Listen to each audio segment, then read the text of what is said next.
So I'm sure people have been reading about the auto loan bailouts and all that sort of stuff. So it's kind of a travesty of what's going on, although I don't think it's going to last too long into the Obama administration. There was a $25 billion loan program that Congress approved to fund the development of energy-efficient vehicles, essentially to wean ourselves off oil. And ironically, the big three then came to Washington and said, no, give us that money for our day-to-day operations building gas guzzlers, which is obviously a sort of a version of the intent. Unfortunately, with the job situation being the way it is, Congress has acceded to that demand and is, my understanding, currently giving 15 of the 25 billion to the big three to fund their day-to-day operations, which I believe gets them to about February. I'm not kidding. It's not even an exaggeration. Although the Speaker, Speaker Pelosi, has also said that as soon as the new administration comes in, they're going to replenish that fund. So I think it'll be okay. But certainly, if you have the opportunity to express to anyone in DC or in the press the importance of developing clean energy vehicles, please take the opportunity to do so. And in the case of Tesla, Tesla actually is not applying for any bailout funds, although some of the press have mistaken that. What Tesla's done is applied for funding to develop lower-cost mass-market vehicles, and it's essentially the exact intent of the legislation. And so hopefully there's still some money left over to actually do that after the big three have taken what they will take.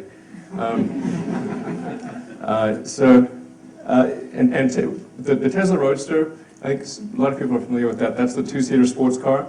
In fact, my car, which is production unit 1, is parked outside.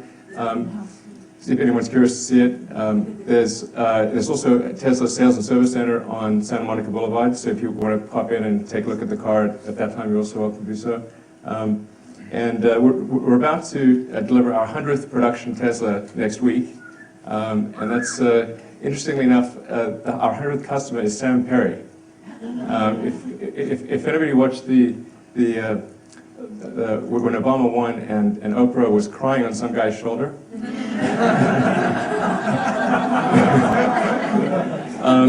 that same guy's our 100th customer. So it's a bit like Zelig. I mean, he's sort of everywhere.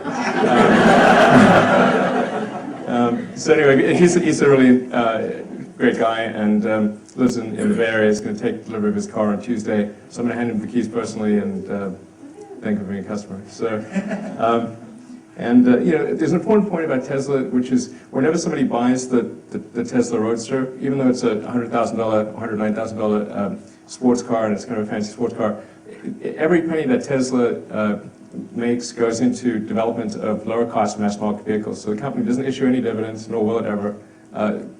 My salary is minimum wage. So I'm a volunteer, basically. It's just an important point because sometimes people think, well, gee, what's the point of making these expensive cars, which are sort of toys for rich people? How is that really helping the environment? The important point to bear in mind is that when you have new technology, it takes time to optimize that technology. If you think back to the early days of cell phones or laptops or pretty much anything new, it's expensive in the early days. Because the first job with a new technology is you've got to make it work. And then you make it in small volume, you sell those cars. But the critical point is that you can't get to the low-cost cars unless you start with the expensive cars. And that's a point that's sometimes lost. Anyway, that's enough on Tesla. I'll jump into the space stuff. And I'll kick it off with our last flight video. Fuel turned on, actuator set. You got it.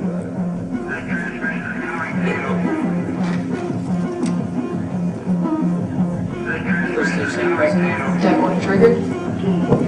Water boost system, it's on. So this is actually on a remote tropical island.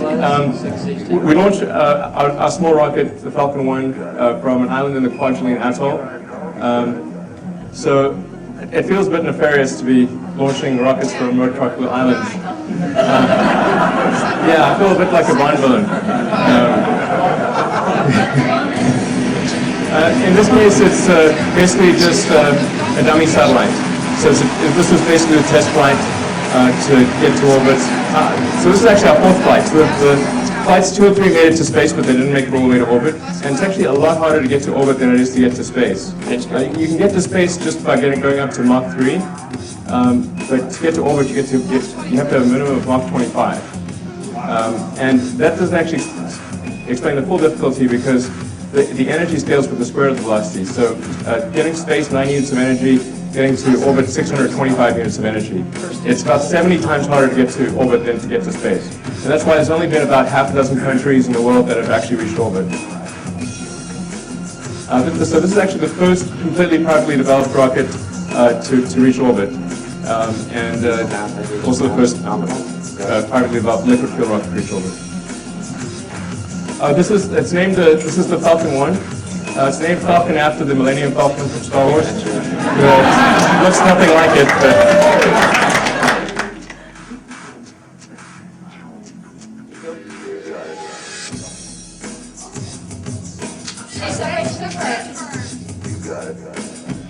so the music in the background is a high roller from the Crystal Method. Right, separation good.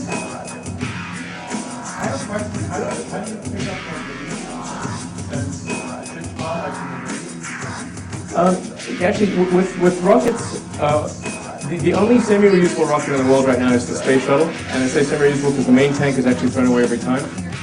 So typically, well really, almost in all cases, rockets are not recovered. They basically re-enter and kind of either burn up or crash into the ocean and sink to the bottom, type of thing. Now with Falcon 1, our intent is to recover the first stage, which unfortunately we weren't able to do in this flight. The telemetry coming down showed that it didn't have enough thermal protection, so it actually ended up burning up. We need to increase the thermal protection. You got it.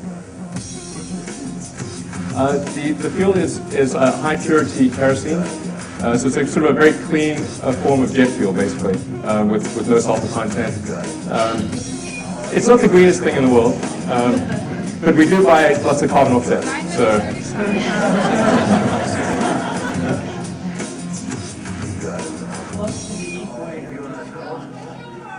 It's 9 degrees north latitude. Yeah. Yeah, exactly. We're making use of the Earth's rotation to help with the insertion velocity. Couldn't you actually go out? Wouldn't it be easier to go into space and then come taxi back into orbit? Well, the only way to go up and stay up is to reach orbit. The gravity is actually almost the same force at, say, 200 miles above Earth's surface as it is on the surface of the Earth.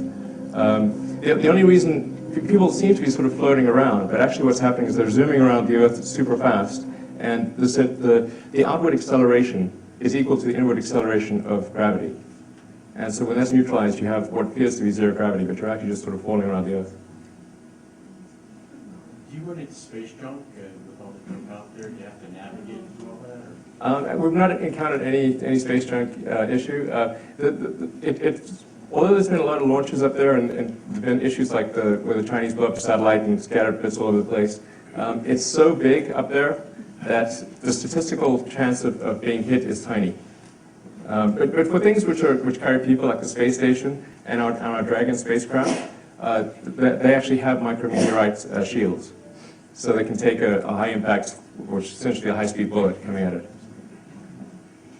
I know this is a pretty big picture, but what's the bigger picture that this fits into? The bigger picture. Very good question. So the reason I started SpaceX was because the cost and reliability of getting to orbit and beyond is not really improved since the 60s. In fact, it's gotten worse. And if you look at the trajectory over time, it's not an improving trajectory. If you would extrapolate that, the cost trajectory, and Steve could affirm that, if you were to extrapolate to the future, you would basically be able to afford no launches at some point.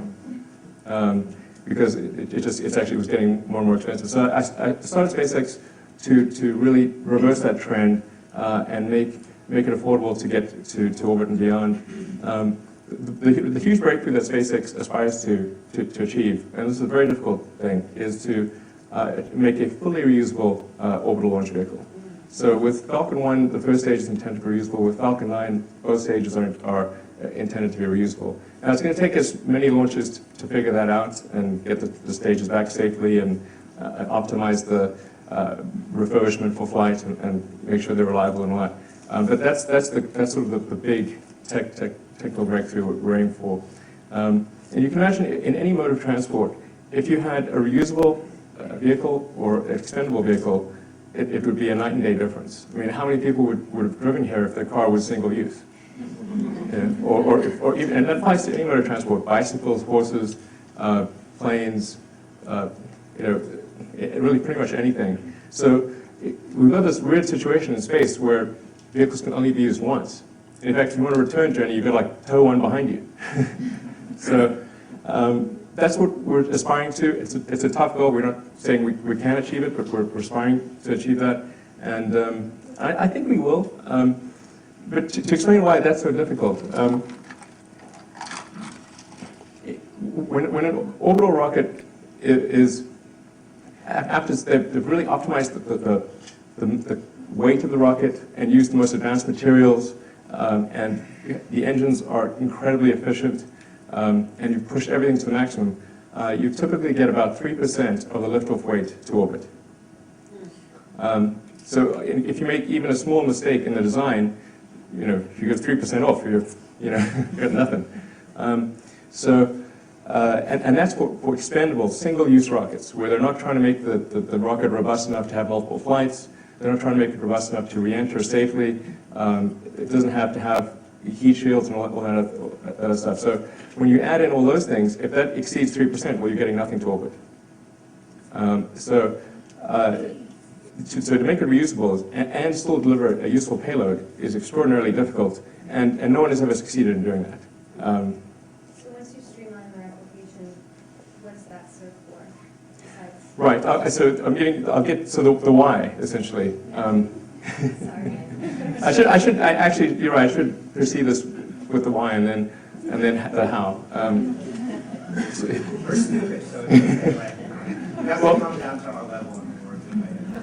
No, it's I take things for granted being in the space business, but so I'm a huge believer in the extension of life beyond Earth. So making life multiplanetary, I think is one of the most important things we could do. So then, why is that important? Well, how do you say that anything is important? How do you judge importance? Well, if you look at things on an historical time scale, and the further you zoom out, more the important stuff stays behind and the unimportant stuff, you can't see it anymore. And if you look at the span of life's evolution on Earth, the multi-billion year history of Earth itself, of life on Earth itself, you can really point to about half a dozen major steps on the evolution of life. There's obviously single-celled life, multicellular life, differentiation to plants and animals, life moving from the oceans to land, mammals, consciousness, those are sort of like the big ones. And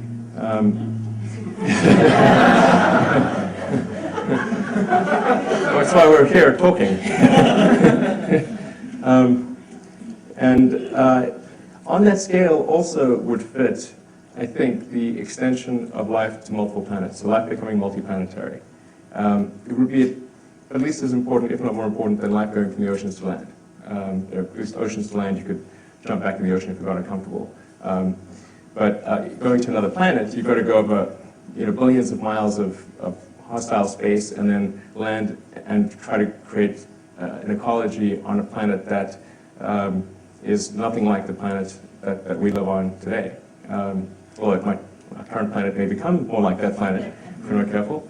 But that's so if you have something which arguably could fit on the important scale of the evolution of life itself, then it's reasonable to say it's important and should get some of our resources. And you say, well, what is some of our resources? Well, probably less than what we spend on Medicare and more than what we spend on lipstick. You can sort of bracket it. So we spend a lot on lipstick, by the way. I think is great.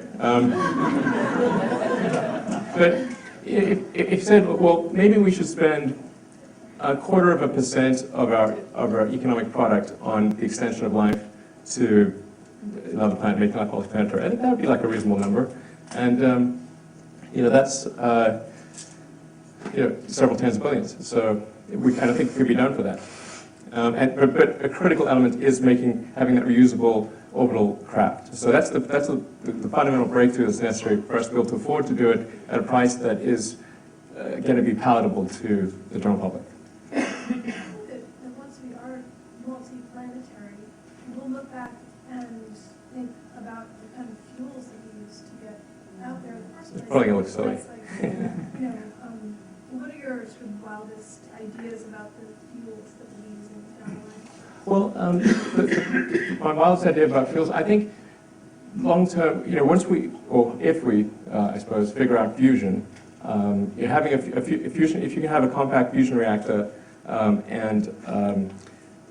would be the best energy source, and then you need to sort of shoot something out of the back end, which is basically a high energy ion engine powered by a fusion reactor. I think that's pretty much about as good as you're going to get. I mean, theoretically, from a physics standpoint. Sorry? A gravity sail, maybe a solar sail. Solar sail. Yeah, a solar sail is an option. Now, the sun doesn't have a lot of force, because if you stand outside, you don't feel yourself getting knocked down by the sun.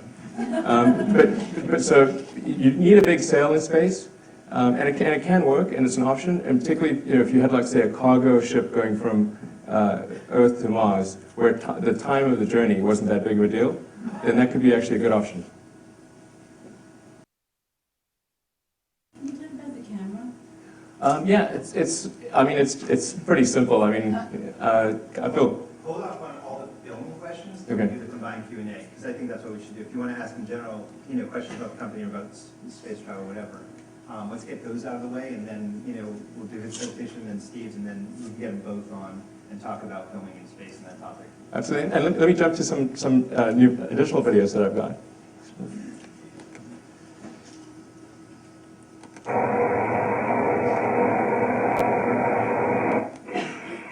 So this is our big rocket, the Falcon 9 that I was talking about, that we aspire to make fully reusable. This is the first stage firing of the Falcon 9. 5, 4, 3, 2, 1.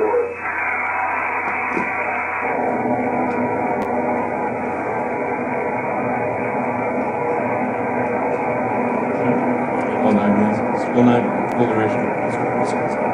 Yeah, it's like a few weeks ago. Yeah. So this is almost a million pounds of thrust in vacuum, which is about 4 times the maximum thrust of a 747. And it's pretty much it's Armageddon down there. You don't want to be standing at the base of that test stand. Tell them how tall the test stand is. Give them scale. Sure, the test stand is a couple of 100 feet. Well, the test stand itself is like 130 feet tall, and then there's about a 100-foot tall stage on top of it. So it's like 230 or 240 feet approximately to the top.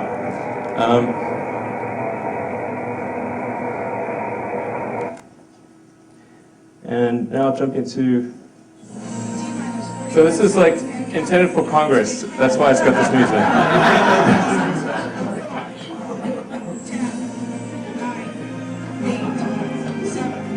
6, 5, 4, 3.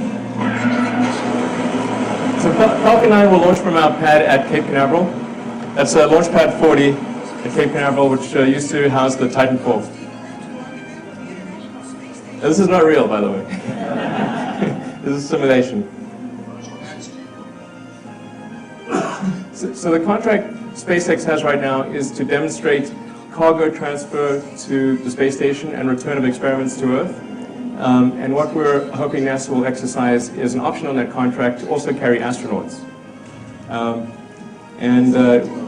I think they will exercise that option fairly soon.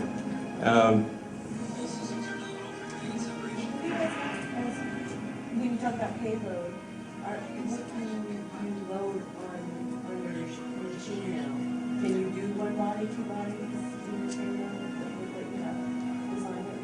You mean people or? Yeah, but I mean, I know you're not shooting people up, but I'm just wondering in your science or whatever, how much weight you think is up there? Well, Falcon 9 can carry about roughly 11 to 12 tons to orbit. And then in our Dragon spacecraft, we can carry 7 people. So we're the same number of people as the space shuttle carries. But of course, we don't have the giant cargo bay. So,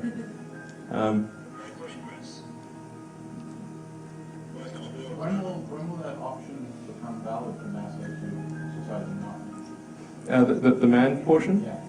NASA can exercise it right now. There isn't currently there aren't currently funds appropriated for what's called COTS D, which COTS is Commercial Orbital Transportation Services, option D, which is manned.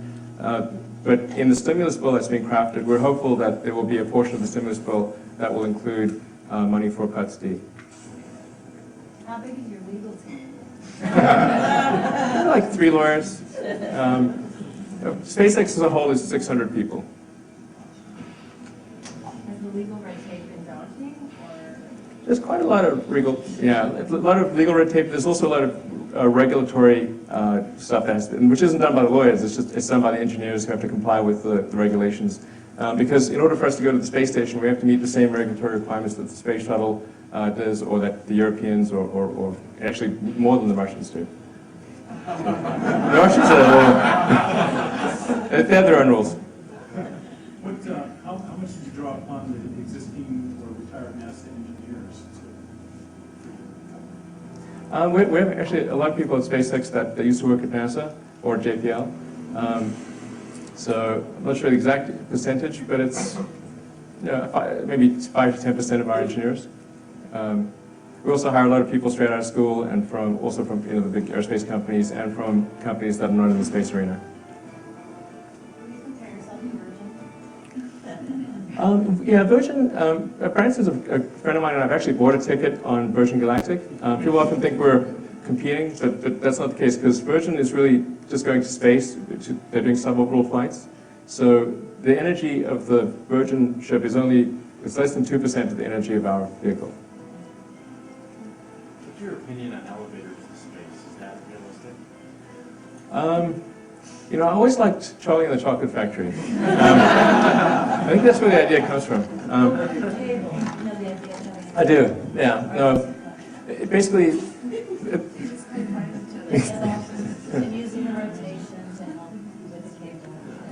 yeah, so the space elevator, the idea is you have this really long cable. By really long, I mean it's sort of like anywhere from 40 to 60,000 miles long.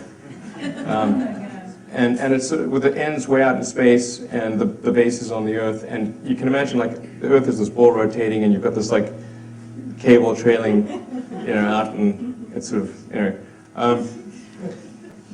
are a lot of issues with the space elevator.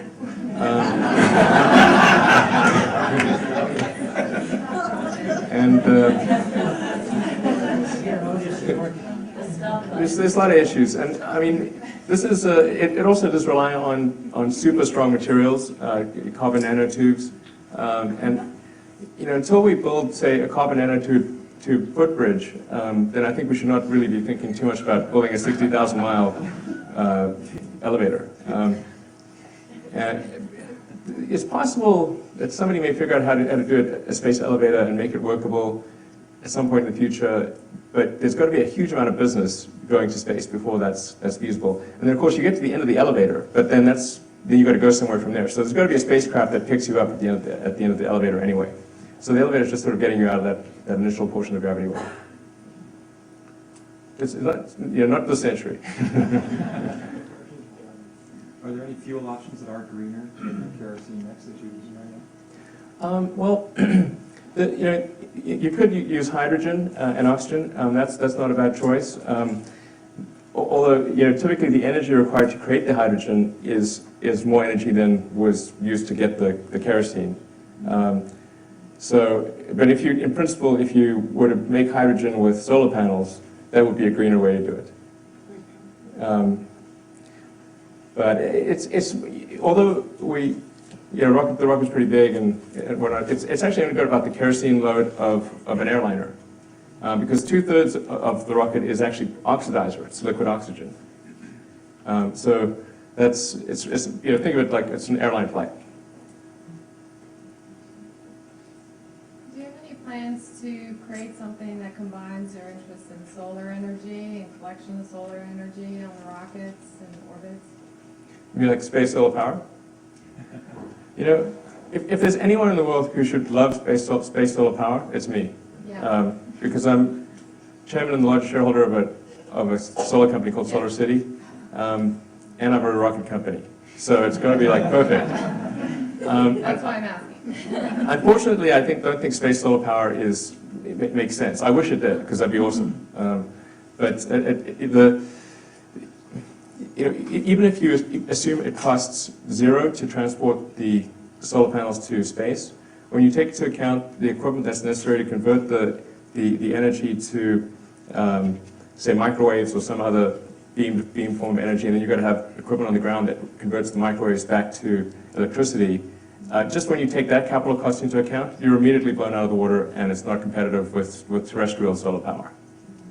So there's no point in even thinking about it. How far behind are we from other countries? Is anybody else doing any place else on the planet what you're doing? With SpaceX, Right. the Chinese have a pretty interesting manned space program. I mean, right now there's really just the Chinese, the Russians, and the U.S. that send people to orbit. And the space shuttle is retiring in 2010. So unless our craft is active, the U.S. will not have the ability to send people to orbit. There is a longer-term program that NASA's got called Ares-Orion project, which is due to be finished around 2015 or 2016, and that's intended to be part of a system that takes us back to the moon. But for about 5 or 6 years there, unless SpaceX is successful, there will be no American manned space capability. So there'll just be the Russians who are charging us crazy. Right now, you see this is really awful. The Russians are charging us over $70 million per seat to go after the shuttle retires. I mean, they got us over a barrel roll and they're doing us hard. I mean, it's really rough. I mean, we'll spend $500 million per year on the Russians just buying tickets for 6 or 7 astronauts to go to the space station per year. But if we're ready in time, and I think we can be, then that won't happen. Our cost per person, even with assuming no reusability, assuming that every bit of it is expended and no refurbishment or reusability, is about $15 million per person. And it's U.S. and the jobs are here and all that sort of stuff. So I think it's kind of a no-brainer. But no-brainers in Washington D.C. don't always.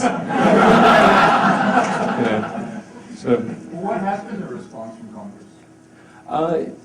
Generally enthusiastic, but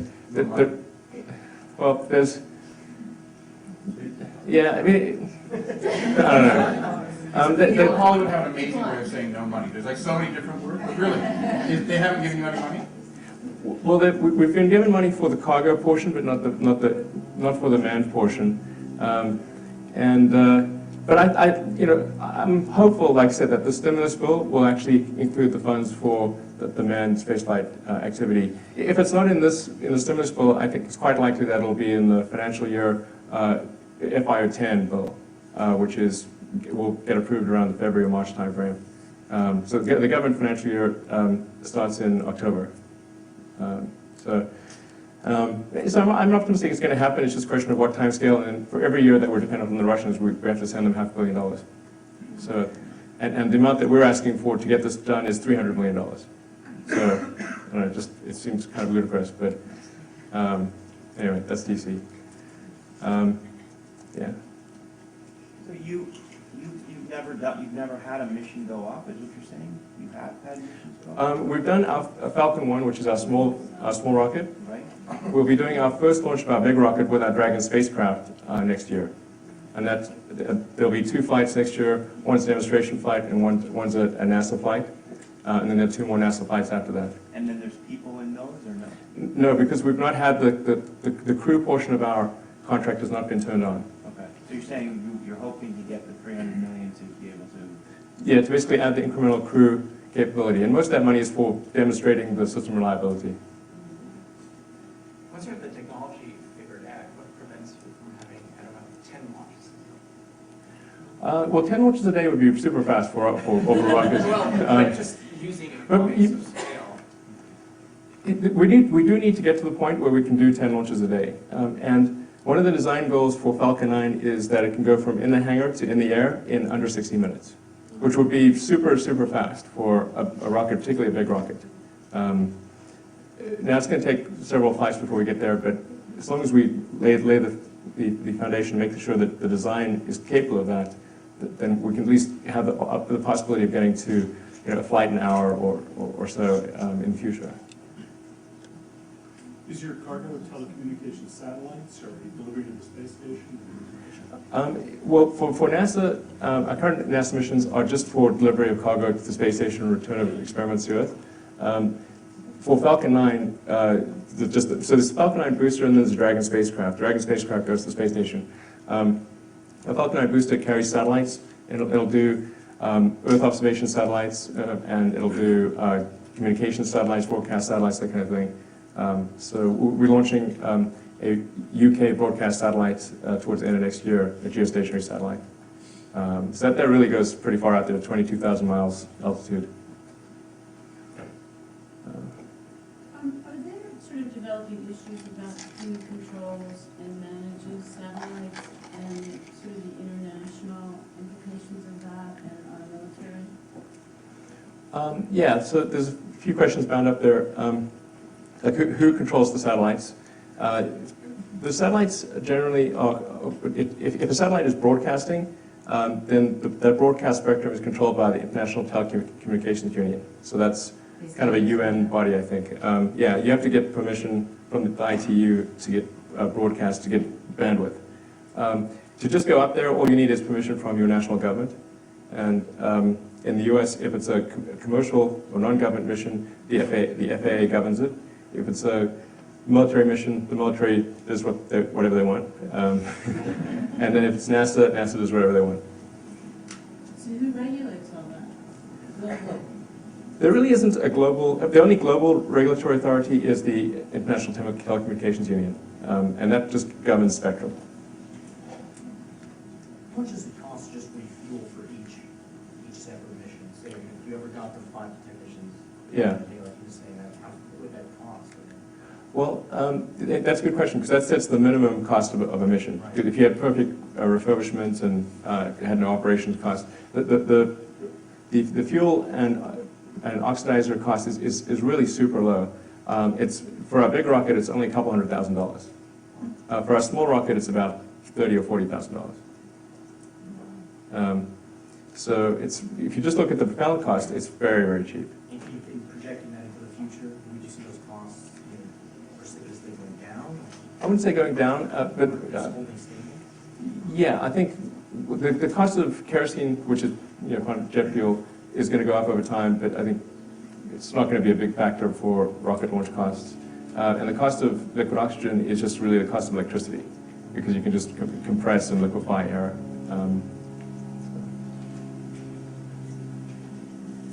All right, well, Really good, yeah. I think that's it. So thank you very much.